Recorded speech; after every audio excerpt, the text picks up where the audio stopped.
Hello and welcome to Channel Sport on Sunday. I am Ken Ochonago. Here we are counting it again. We are just how many days now to that crucial match against Ghana. That is the first leg coming up on the 25th. We're talking about 12 days to go. And then the mind games are on. Remember that last week, we went through the list of these Super Eagles invitees, those who are going to help us fight that war against Ghana. But Ghana says, we are not releasing our list. We are not releasing our list. It's a matter of speculation.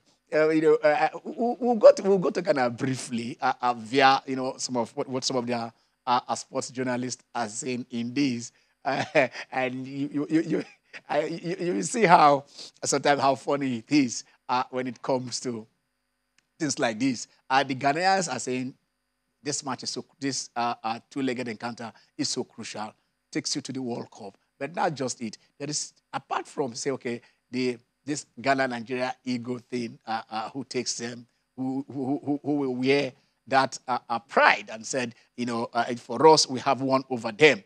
There is that little issue of $12 million for the teams that qualify. So a lot is at stake.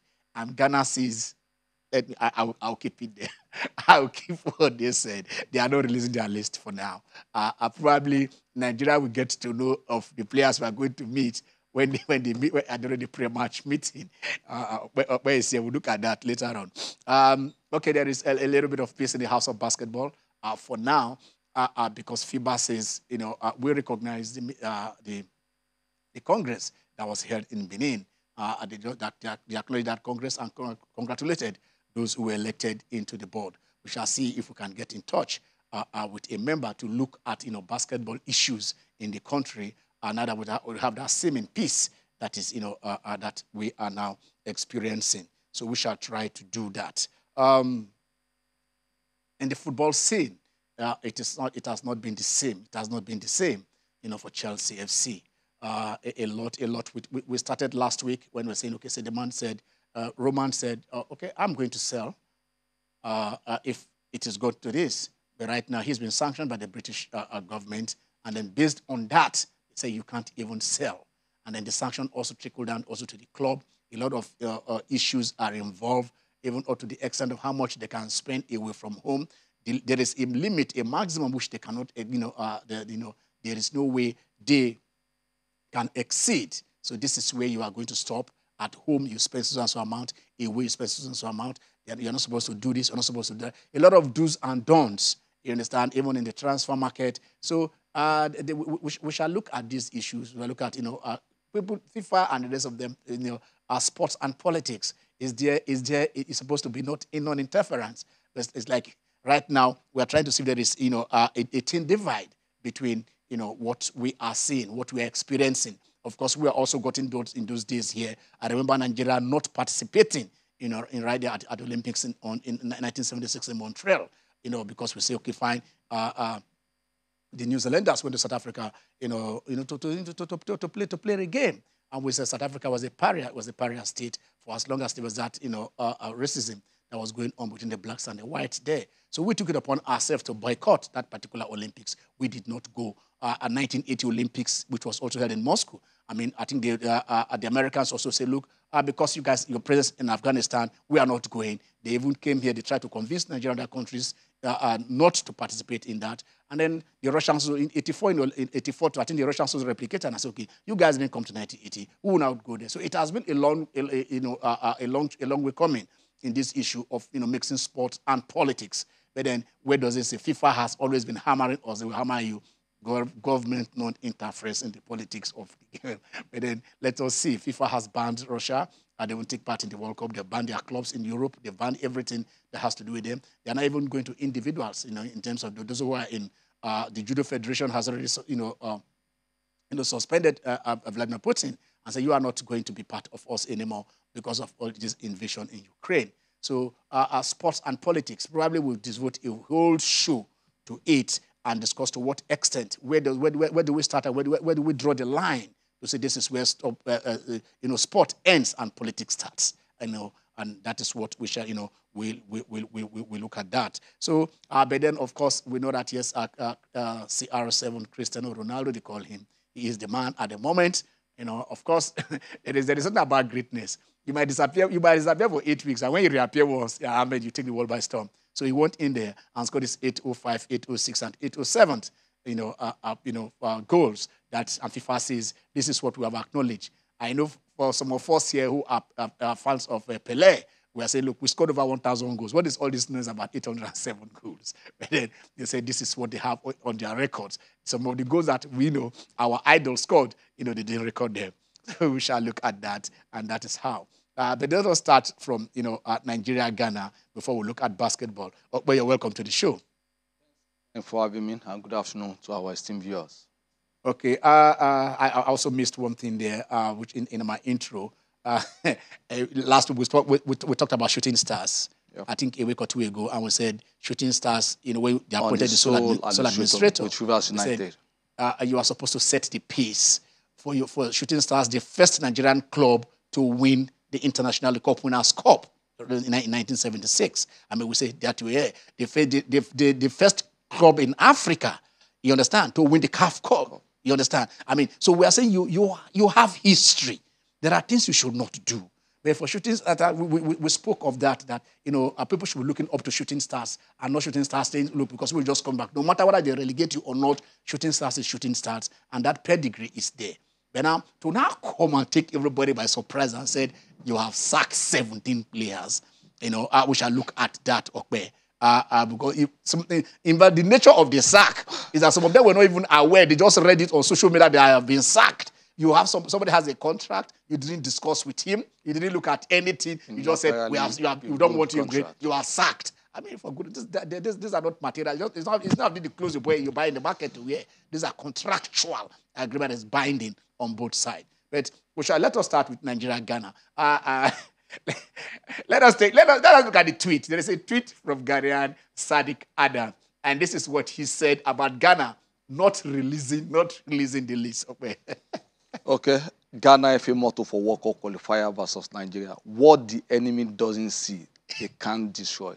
That's Sadiq Adam. He said, so Nigeria is the enemy. He said, what the enemy doesn't see, the enemy can't destroy. So for as long as Ghana keep their list secret, there is nothing Nigeria can do until that. So Ken, honestly, if you drill down, yes.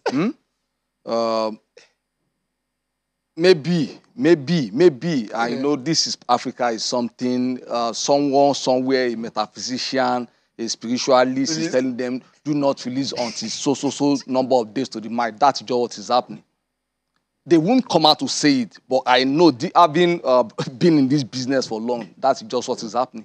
But is there a law, is there a time limit which, you can release, that the list can come out? Yes, you have a time, because you have to submit that list. You have to submit to CAF and the organizers of the competition. So you have to submit. So you have a and are they supposed to make it public?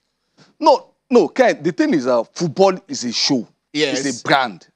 It's entertainment. You have to give something to the news. Football has to be in the news. And you move football from the back page to the front page of the daily. So you need to release this thing. Let there be this booze around that game before that day. Releasing 11 players, you can't. If I know your 11 players as a coach, you don't know my tactics. You don't know I'm going to deploy. We had Jose. We were so used to 4-4-2. Jose came with 3-5-2, and we're not comfortable. Yes, we qualify with matches to spare. So it's not about having the names of the personnel, but how do you deploy the personnel? Where Ghana says this is surprise strategy. They call it a surprise strategy. It's more. It's strategy. It has nothing to do with the strategy you and I know. It has nothing to do with the tactical aspect of the game. This is just something from the spirit world.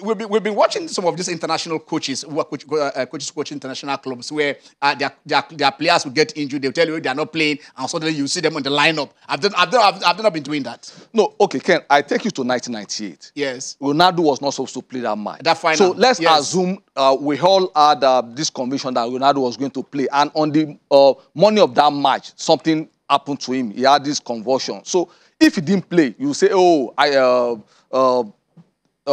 this man now, yes, that he was deceiving the world, but something could have happened. Zagallo was, yes. so something could have happened that would make a player not to play a match. Owen Hargreaves, when he was with Man City, the guy would go for treatment several months. The day was supposed to play maybe after 8 months.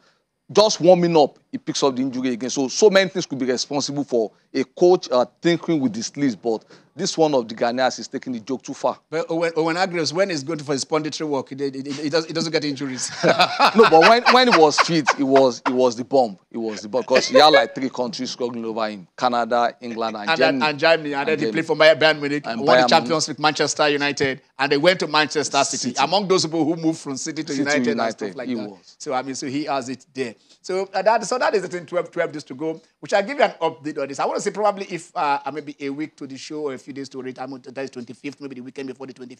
Probably we'll just have a full discussion on that match, on our preparations, and look at Ghana. I love going to Ghana. I love ask what they're doing. They put some finishing touches to the stadium. They kind of use some fertilizer on the pitch so that it will grow. You know, that is the same place at Cape Coast where they did their Independence Day celebrations. So they are saying before 25th, that grass might be lush. So we might go there and see something else. But Ghana is ready, and then they are saying the element of surprise. They call it the surprise. But we know, Andrew, you will not be playing.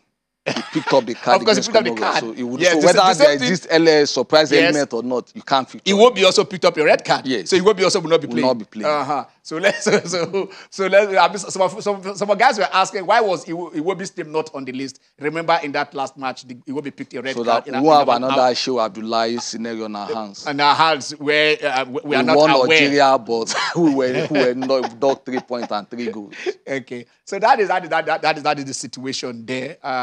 Nigeria, Ghana will give you update even as the show is on. If there is any update, you trust us to give it to you. So let's just continue internationally before we talk football. Let us see if we can look at the APL and then what is happening to Chelsea. But before we talk about Chelsea, if it is possible, let us see what happened. If we can get the results of the matches played yesterday in Europe, let us see, because there's a whole lot to talk on the Chelsea issue, on the man who I think he's a trailblazer. It's not as if he's the first to buy a club in England. There were a lot of buyers in there. Okay, those are the results. So Cristiano Ronaldo 3, Tottenham Hotspur and Harry Maguire 2, Brentford 2, Bowling 0, Liverpool chasing Manchester City 2-0 better over Brighton Hove. Okay, that result there means that Cristiano Ronaldo has shot to the top of the top scorers according to FIFA from the records they are having. Because in this match, he scored the first one, Tottenham equalized. He scored the second one, and United own goal, Tottenham equalized again, and he scored the third one. So he scored his 805th, 806th, and 807th goal.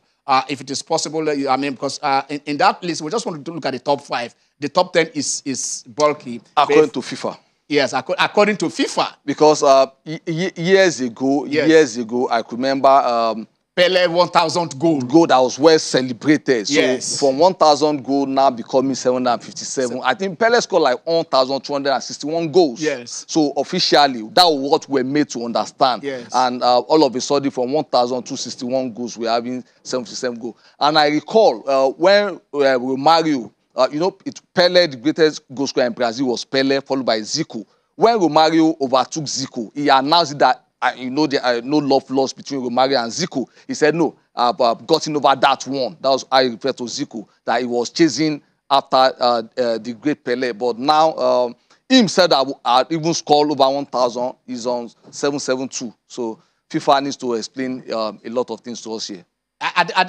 Maybe they are counting the goals they scored during beach football. They are playing beach soccer. They are playing set, 5 aside, 2 aside, and they count how the goals they are scoring. But Ken, when the media who were able to track Pele's achievement, when he got to that 1,000, which is scored via the penalty, nobody raised this issue. So how come years after these things are coming? And even Joseph Binka, we have been told that the guy even had like 957 goals. That was what we're told, that he had 957. So here coming with 805, says a lot about how we keep records. Okay, this is the record that FIFA says. Yeah, according to FIFA, Cristiano Ronaldo, 807 goals. Joseph Beckham, 805 goals. Romario, who said he has scored more than 1,772 goals. Lionel Messi, undisputed 759 goals. And the great Pelé from 1,261 goals to 757 goals. So 1,000... But his World Cup goals, yes, we can't take it away from him. And that surpasses whatever Cristiano Ronaldo all right. So in the World Cup. From 1,261 goals, yeah. So that means almost 500 goals. Almost 700 goals have been removed from about 500. About 500. Okay, 1,002. Okay, so if you add 500, that's 1,500. Okay, 1,257. I say 1,261. Yeah. So exactly 500 and how many goals? 505 goals. But what we cannot take away from him, the World Cup goals. Three World Cup trophies he won. The World Cup goals, the 3 World Cup trophies, and his World Club, the Intercontinental Cup, and the Copa Libertadores Cup. So that's it says but for Ronaldo even to be mentioned, even whether ahead or behind, that says something about the quality of Cristiano Ronaldo. And when you look at the span from where he scored his last hat-trick against Newcastle to this hat-trick, that says he's 14 years. Nobody has ever done that. 14 years and counting, and then he did it in 2008, his first, and this is just his second hat-trick for Manchester United. You can imagine, for the man who has scored 59 hat-tricks, this is just 2 he scored for Manchester United. A lot of them were done under Real Madrid. Yeah, because Manchester United was more like a training ground for him. He went and blew some elsewhere. He took his lessons in Manchester United. And then his best years. His undergraduate years was in Manchester United. And then he graduated from there and got his PhD from Real Madrid. So what did he get this, at Juve's professorship? Where? At Juve? No, he was already a pensioner. He was already a pensioner at Juve. So what is that doing United? No, he just... homecoming. But remember, there is this Sporting Lisbon to go back to. It might never happen. It might never happen. I say him still playing maybe one season with Sporting. It might never happen. I think Ronaldo might do that. He has left home for so long that how you fit in will never happen. All right, so that is the EPL for you. And then with that win, United moved into 4th on the log. But they played about 4 more matches.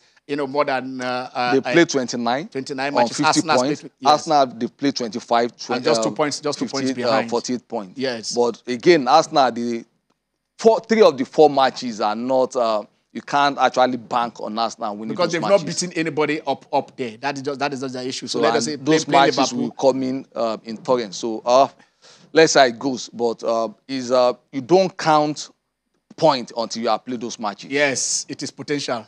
Until it gets into the bag. You have on the... So you don't count your chickens before they until they are hatched. You can see all the eggs. You can see. And before you know it, something else will be happening. So we have Bayern Leverkusen of this world needing just 1 point to wrap up the league, and it never came. It never came. We remember, was it France? Yes. And route to the World Cup in 94. In 94. Needing 1 point from 2 home matches. 1 point from 2 home matches against Bulgaria and Israel. And they never achieved it. Had nil. And no, it was terrible. And that was like so 2 of their players, left, David Janola and Eric Cantona. Even Papine. Even Papine. They had 2, 3 of the greatest of that. Their greatest players just left, and they were not in France 98. They would have been part of that team. 98. So 98. Because they were not Cantona. In fact, that was the catalyst to him, to his premature retirement from the beautiful game, because he was dumped out of the World Cup, and the guys went without him to win the World Cup. So what else? He had to quit the game. So I'm going. He left in 97. After that, I lost. I think Manchester United lost to Dortmund. I think was it in the quarterfinals of the Champions League, and that was it. Cantona said, "No mas. No more. I'm leaving." Okay, so we are still in England. Like we said last week, a lot of things started happening. The sanctions, the man anticipated it. He breezed into England in 2003. For 19 years, Chelsea have won 21 trophies, I tell you, 19 big trophies. They won the Champions League twice, Europa League twice, 5 FA Cups, 5 League, 5 EPL trophies, won the whatever. So if you add all those things, there has been the most successful club in England and almost in Europe since he took over. Apart from Real Madrid, won about 4 Champions League within that period. I don't think any team could match what Chelsea has achieved within the period. So there are things that will come in, and you ask yourself, how far can it go? So there's a lot. They can do, continue to play matches, receive broadcast money, allow season ticket holders to attend games. That is what they can do. They can, they can pay, they can play all their matches.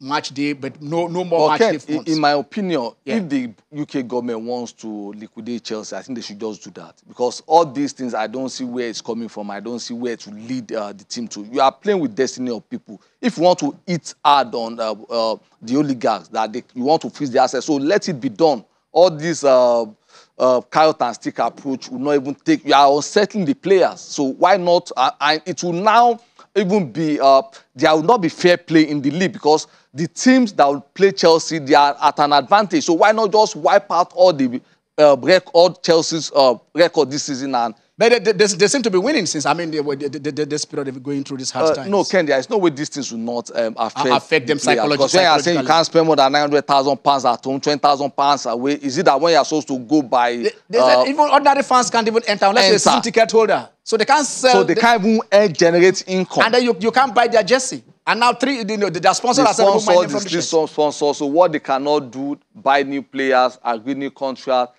sell new tickets for games, sell club shop merchandise, sell the club unless Abramovich allowed the UK government to take control of the process and receive no proceeds from the sale. Ken, this is unsportsmanly. But you see, like I said, I probably would go through those things again where we say sports and politics, and where does it start and where does it end? Where do you draw? Where do you draw the divide between this? Because they are trying to say, look, what you have done, the same thing. The Russians are in Ukraine. The Ukrainians cannot do these things that you say want to do. Yes. Are you getting me? So if these people cannot do it because you are there, you can do it in your own. How do you defend the weak against the other one? I support the sanction against the oligarch and the Russian government. Yes, I'm 100% totally for it. But you are trying to disrupt the game and not align level playing ground for the participants. All right, no problem. We want to take a very short break. When we come back, we'll be talking basketball. Stay with us.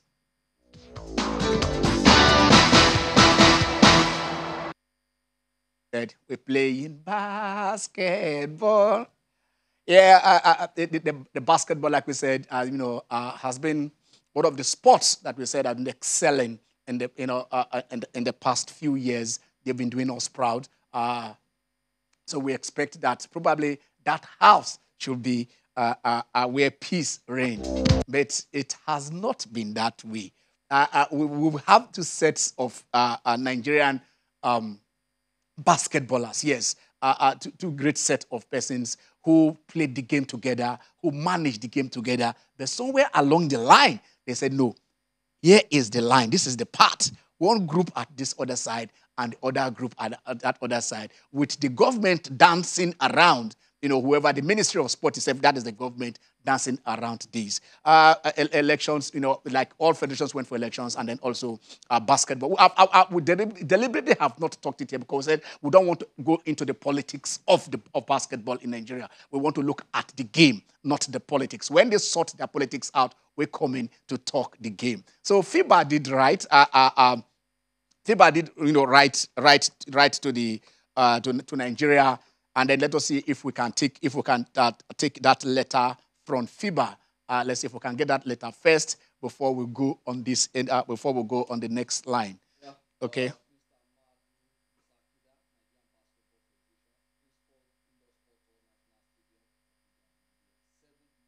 2022. NBBL 2022 Elective Congress, Benin City, Nigeria. Dear President, FIBA acknowledges receipt of the results of the Nigeria Basketball Federation Elective Congress held in Benin City on 31st of January 2022. Accordingly, FIBA takes note of the election of the following persons to the NBBL board for the following 4 years. President Ahmadu Musa Kida, Vice President Babatunde Ogunade, Representative North Central Zone, Deshi Adamu, Representative Northeast Zone, Abakaka, Representative Northwest Zone, Yusuf Shurajo, Representative Southeast Zone, Ugo Udezwe, Representative South South Zone, Amadou Kida, representative Southwest Zone, Olumide Oyedeji.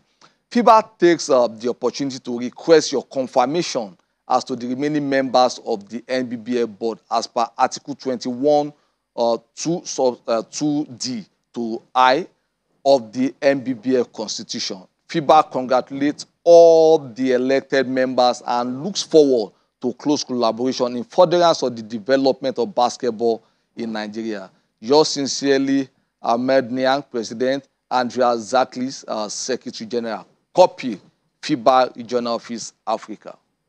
Okay, that is a letter from FIBA.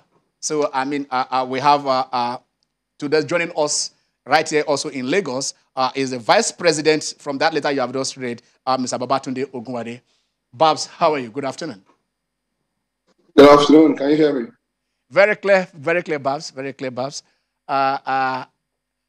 We've just gone through a letter that FIBA sent to the NBBF, and we will. May I use this to ask if probably with this particular letter we can now have peace in the house of basketball in Nigeria? Thank you for having me. Good afternoon, very good afternoon to all of you in the studio.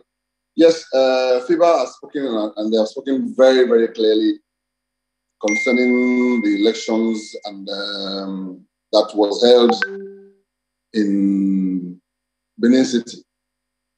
Let me also quickly remind you that before then,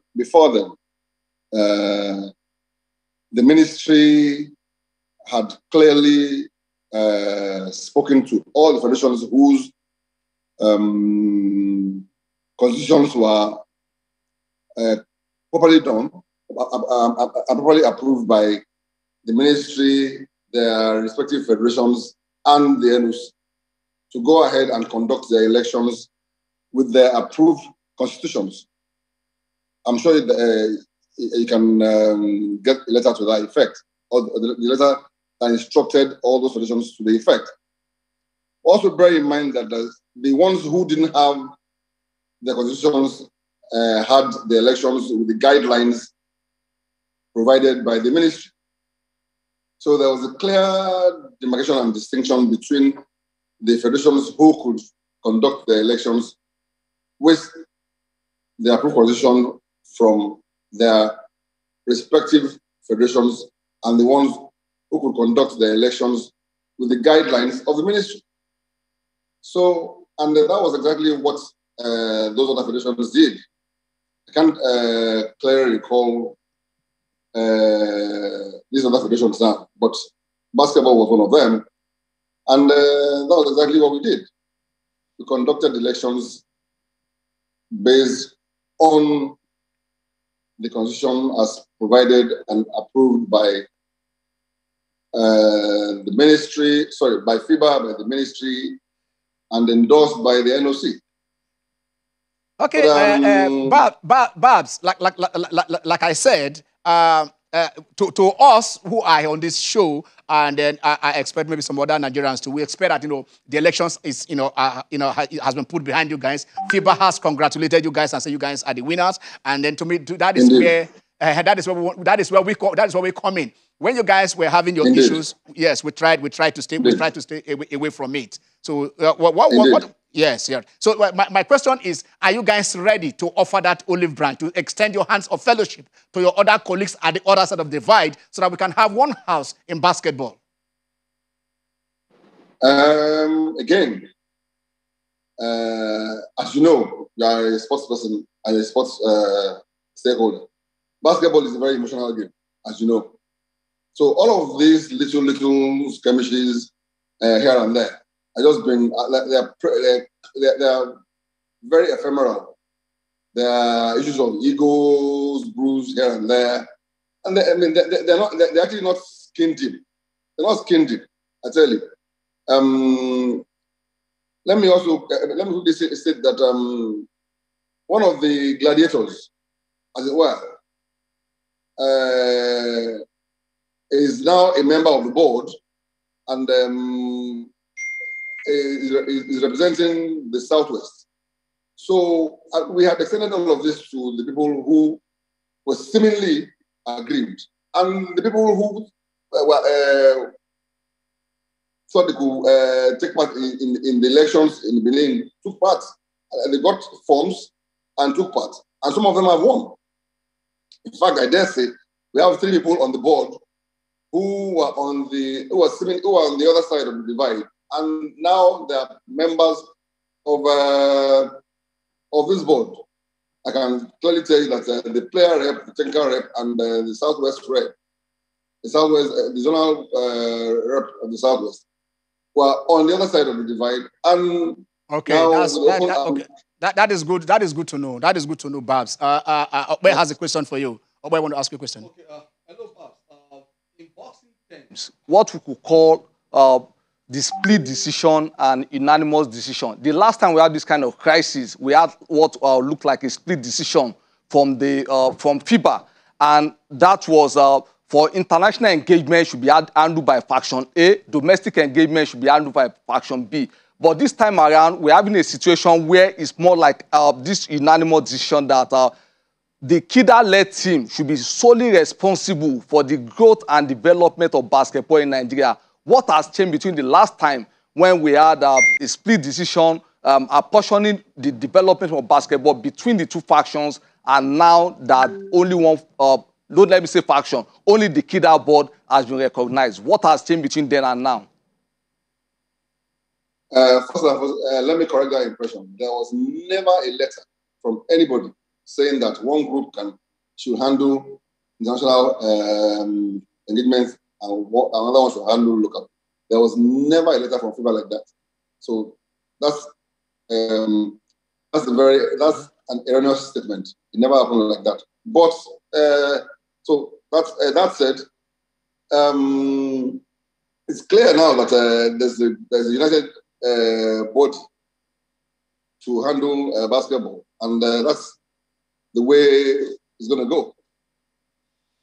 Okay, thank God for that, because my next question is, we are in March, and then you and I, we talk basketball a lot, and there is one basketball that the whole world talks about at that youth level, which is the March Madness. When are we, the basketball family in Nigeria, the Basketball Federation and other stakeholders, when are you going, what are the youth programs that we have that will match, a $1 billion,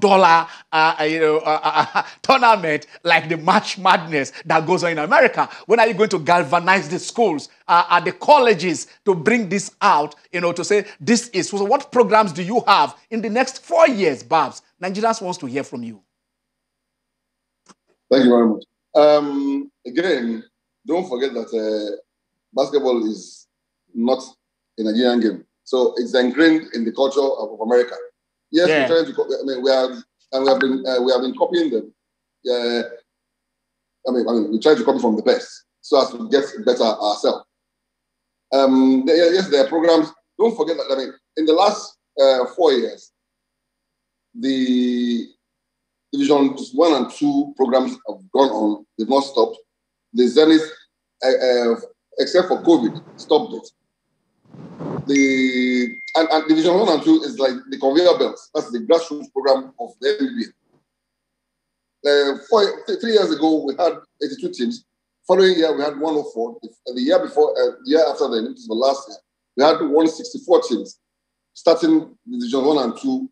Because they all progressed from Division 2 to 1, then to the Premier League. What we probably need to do is to expand at some point, the Premier League. Now, but again, because of all of these seeming skirmishes, we have to get sponsors to sponsor these programs. So we are at the point of doing that. Also, let me also quickly say this: the new dispensation of basketball now is working according to the dictates of the Constitution. So we have to be very, very careful. We have to be very careful. We are very litigious in Nigeria. Take one step out of the Constitution and everybody goes to court. So we're trying to stem all of that. And streamline our thoughts and deeds towards what the constitution says, and of course, making basketball the beneficiary of that. So that's what we're doing. Okay. I want you're already conceding, Babs. I know you to be a fighter, but you're already conceding. To the superiority of football. That Nigeria is not a basketball nation. Babs, is that what you are telling me, that basketball cannot rival? You cannot make basketball rival football in Nigeria. Babs, I know you. No, I didn't say that. No, I didn't say that. I didn't say that. No, I said no such thing. Let me tell you. Yes. Basketball is the only game that went to the Olympics. Good. Male and female. Yes. Male and female. Football didn't have a chance in hell. They had no legs to stand on. Yes. Basketball was only the first time in the history of basketball in Africa a country qualified simultaneously. Basketball, male and female. It's never happened before. So basketball is the fastest growing game in Nigeria. And I tell you, the next 2 years, football is going to be, and I dare say it, I'm saying it on air, football is going to be in the backwaters. Trust me. That is exactly why I asked you. So what are you doing what are you going to ensure that that is the way? What is the roadmap to making basketball the number one sport in Nigeria? Now, first and foremost, we are doing collegiate sports, secondary school sports. Now we are taking this to secondary schools. Now, don't forget that structures also play a factor in all of these things. Structures play a very, very important factor. Now, we have detailed and we have asked all of the zonal reps. Now, the beauty of all of this is that everybody is now engaged. Everybody in the states are engaged because everybody was represented at the Congress. So the president knows all of the people who are in those areas. We all know the people in those hinterland. Everybody knows. So there's a chairman, there's a zonal rep. So everybody is doing. So everybody will do their work. So it's a top.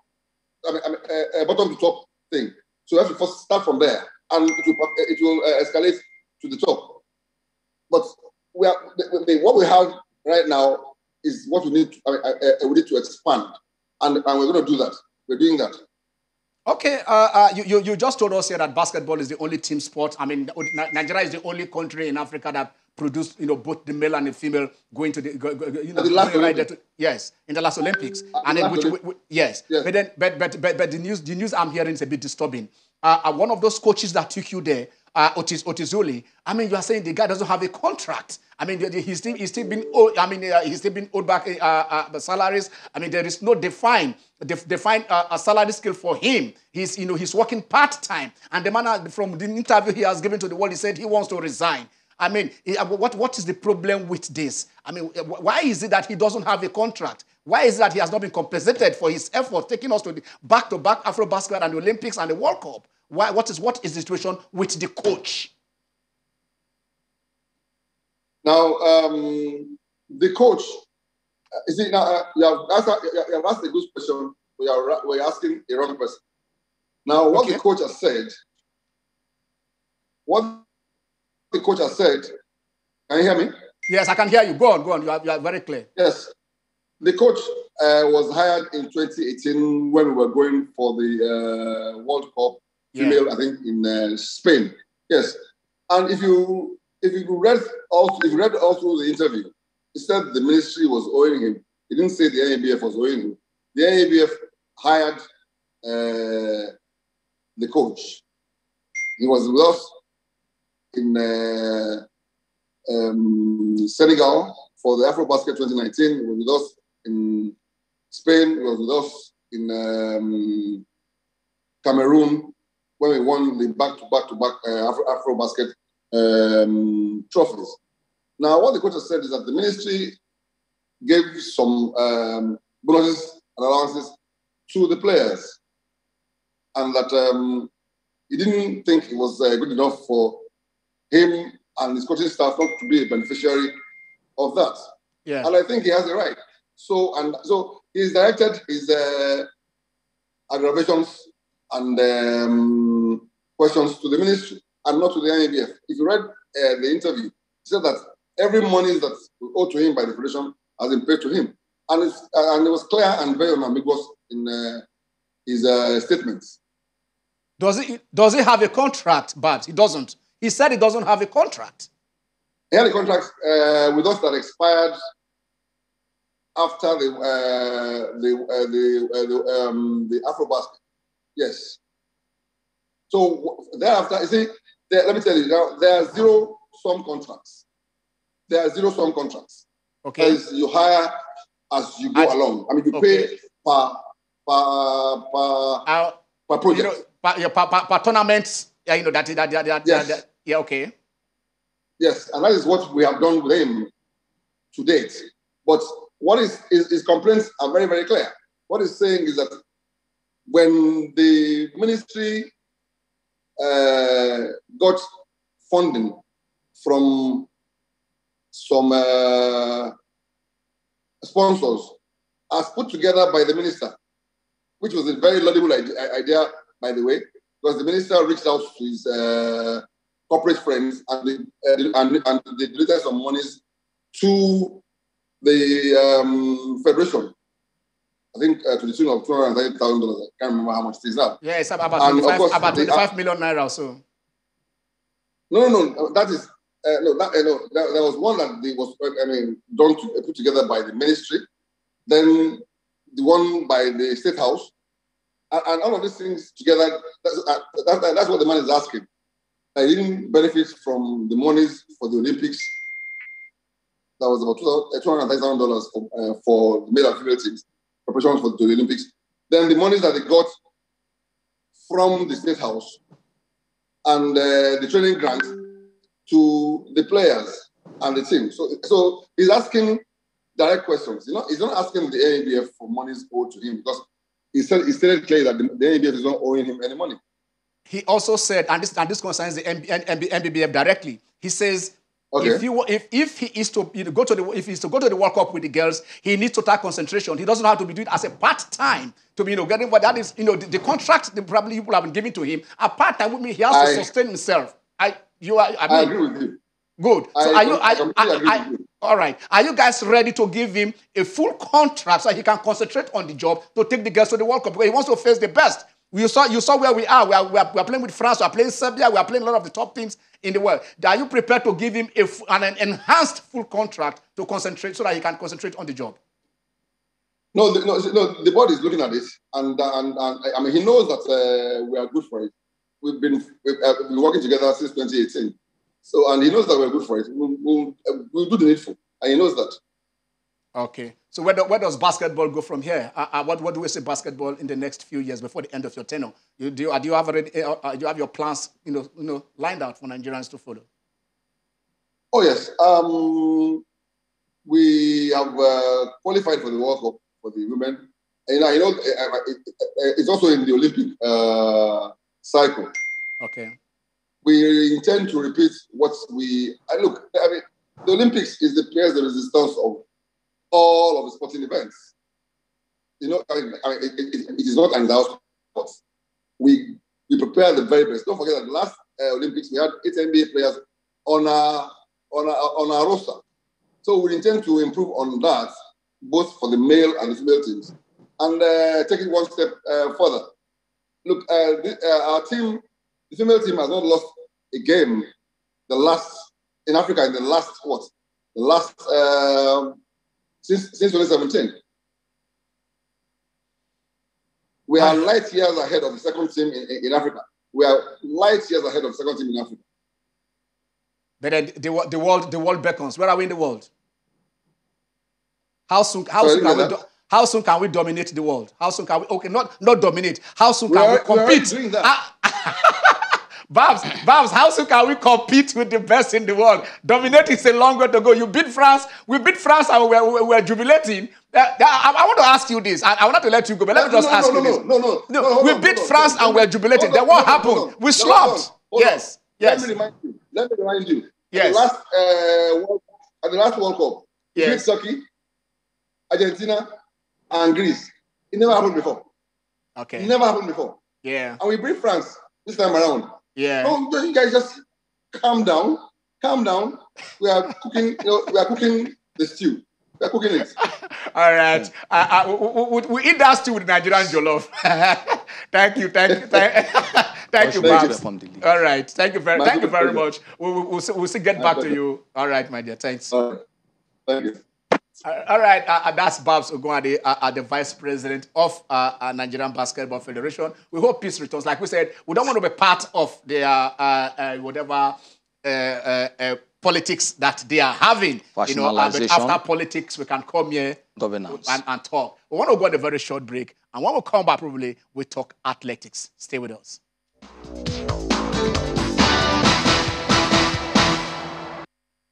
Okay, you're welcome back. Like we say, it is Channel Sport on Sunday. I know that those of you who want to call in are itching to call in today. I hope we're able to take one or two calls because, you know, we try to see if we can hook up to our next interview that has to do with, you know, athletics. Nigeria used to be an athletics nation. I don't know if we are still one.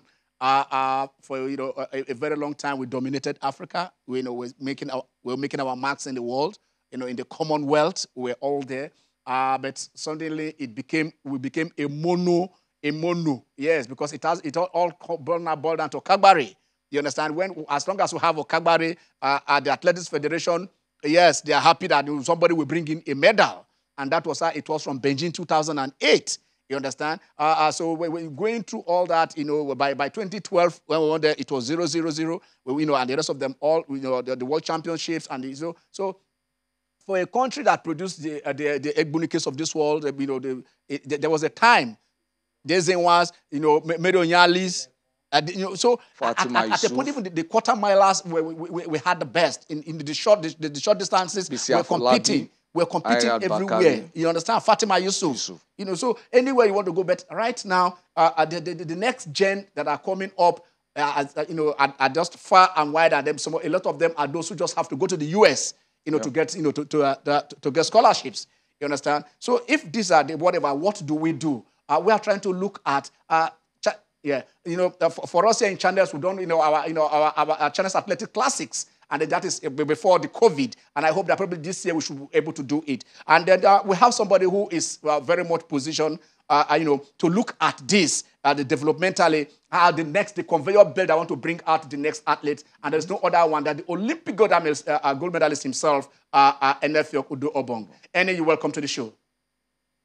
Thank you, Ken. It's nice to be here again. Happy New Year. Happy New Year. I was just talking about that, you know, for a long time we depended on the Kagbari, and then we now see how unfortunate that thing is turning out to be, and then probably whether too much pressure or whatever it is because of that. We don't have a lot. When he hit us there, as you know, he hit us hard. I want to take you back. If a few years back you were here, when you went to Jamaica to go and look at what the Jamaican experience, you went to Jamaica to see what they are doing there and see if you can replicate it in Nigeria. And what did you see in Jamaica that there until now? Have we been trying to do those things there, or we are not? Or what should we do to get to that level to become a world power in athletics? Oh yes, thank you, Ken. Unfortunately, Blessing has been hit hard, like you say, with the drug issues. I wouldn't be too quick to put a character flaw in her, but you can know that she has been under a lot of pressure over the last 10 years. And she's been carrying Nigeria's hope. She's been the only one. So at that point in time, you can say that it's easy for her to get tempted to do things that she shouldn't do. So like I said, that we needed a conveyor belt. We needed other people to come, relieve the tension on her, relieve the pressure, let Nigerians have hope that people can come about and can have talents. And yes, I did go to Jamaica and I saw the conveyor belt we they have. It started from the schools, and they have competition for schools, competition on the highest level that they will compete. The kids will compete and get used from the ages 11, 10, 9, 12 to get used to high-level competition. And we really don't have that in Nigeria. The best, and those are the best of the schools that will have probably sports day. And sometimes the sports days are a joke. I go to a lot of them. So I thought that I could replicate what was in Jamaica, 5 days of high intensity athletics competition, deep competition that people look forward to, people prepare for. Scouts from all over the US come, scouts from Europe come to watch because they know they can tap talent from here. They can build the building block of our future Olympians and future world champions.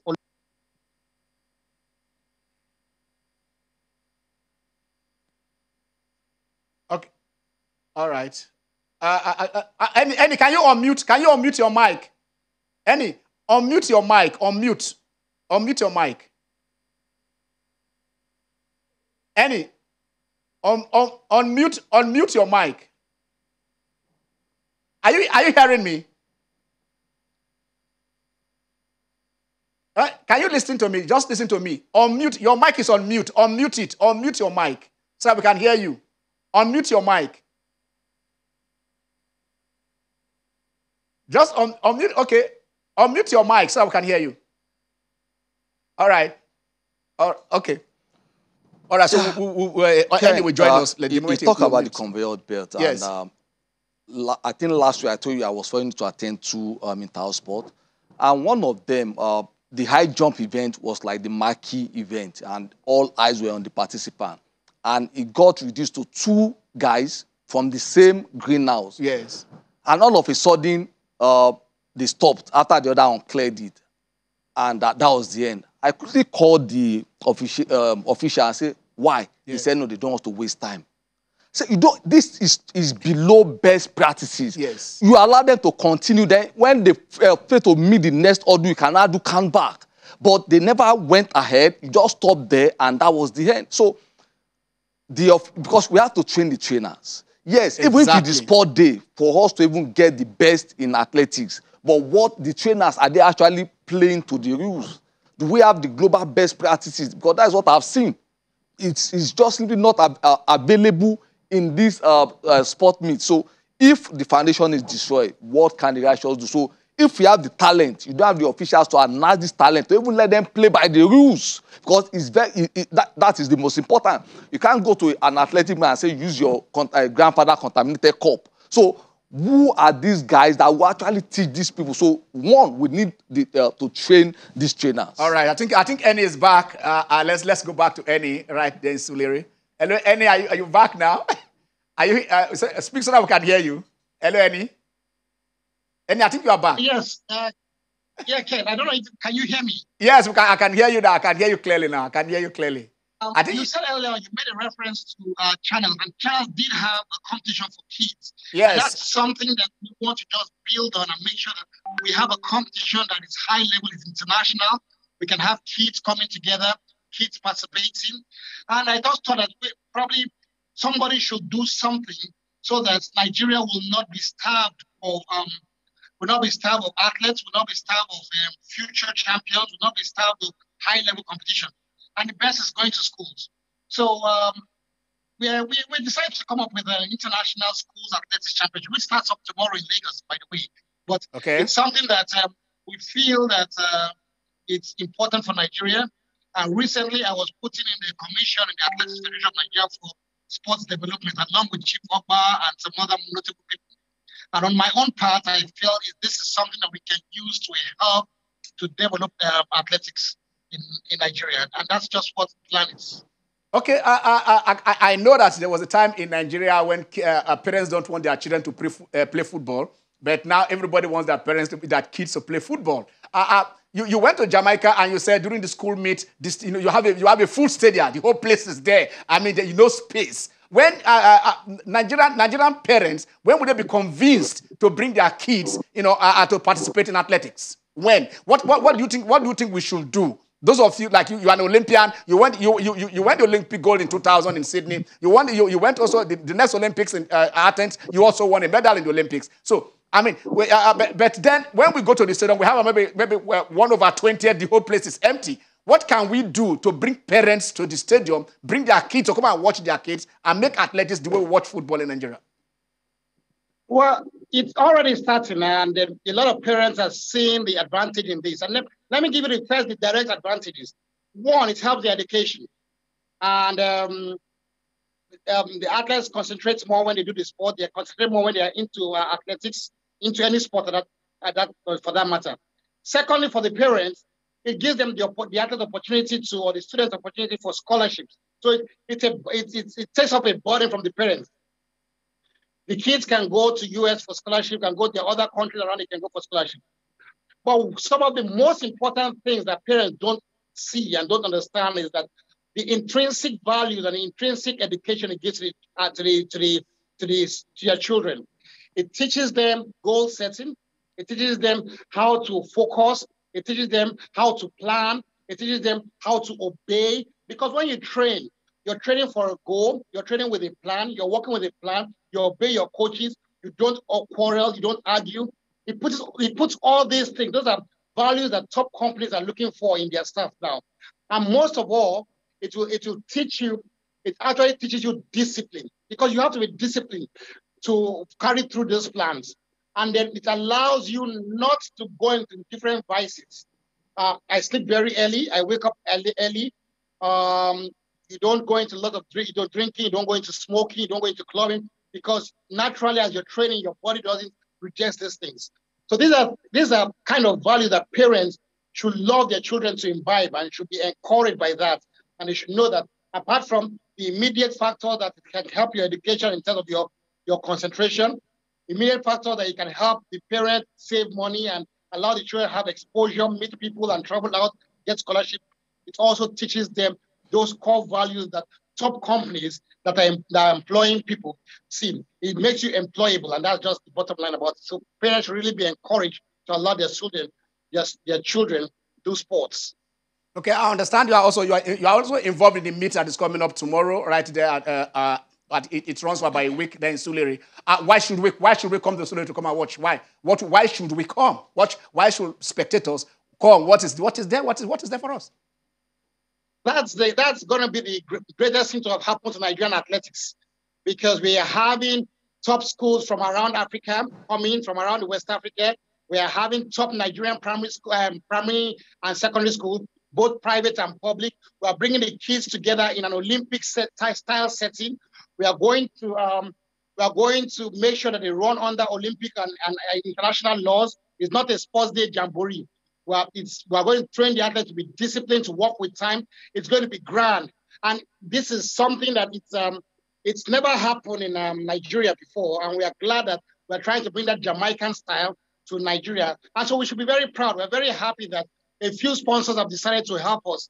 And at this point, no matter what, we always have to give gratitude that it's a first time, and it's difficult to bring such kind of huge numbers. It's difficult to use 5 days of athletics alone. It's very difficult to organize one day. Or 5 days, what we have never done. So when we look at sponsors like Allianz, like Mango Nets,